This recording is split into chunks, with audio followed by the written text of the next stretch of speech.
Well, it's time for some Mad Science Friday fun. Learning about science, technology, engineering, and math can happen anytime, anywhere. So today, a design challenge with things you could probably have around the house. Let's check in with our dogs of science. Woof, woof.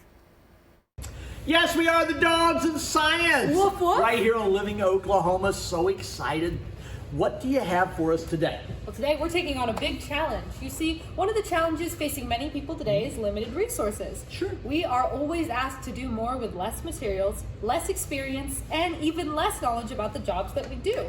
So we decided to do just that and see what we can do with just a few materials. Those being cups, cubes, and craft sticks. And our challenge today is to see what we can build on just one cube. Okay, I tell you what, you do that, as you were talking about that, it made me think of buildings that I saw when I was a kid. There was this architect a long time ago named Frank Lloyd Wright. Okay, he was born in June of 1867 in Wisconsin. He studied engineering at the University of Wisconsin, and then he became a leader in a type of architecture called the prairie style. It's a house that is low-lying and blends in with its surroundings. He also designed these really cool buildings that look like they were flying.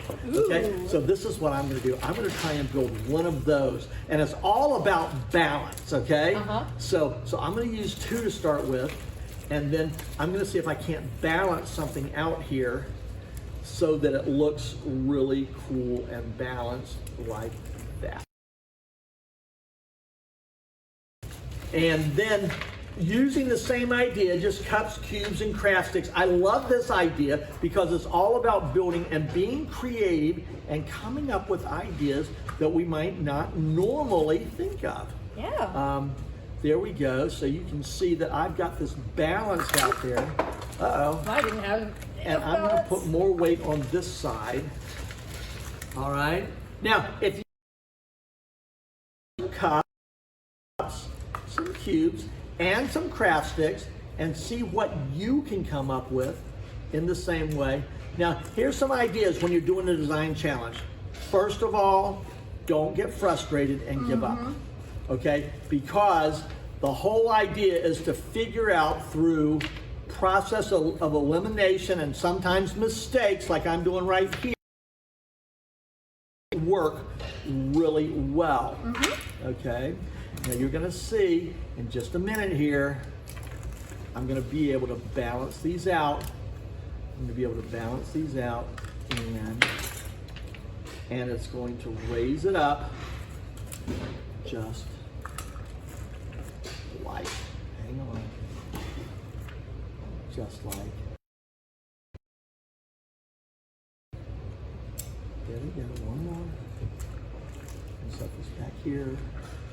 Pull this back a little bit, and there we go. It is balanced. Wow. Pretty cool. Now, I can build this higher. You built yours on one. This is amazing. Try it at home. Try it with your friends. You want to learn more, come back here. We're going to have some more design challenges coming up in the future. In addition to that, there's all kinds of other STEM activities. And check us out on our website or our Facebook page at Mad Science right here in Oklahoma City. Back to you guys. So much fun. You can find out more about Mad Science at okc.madscience.org or check them out on YouTube at Dogs of Science. And our Dogs of Science will be back next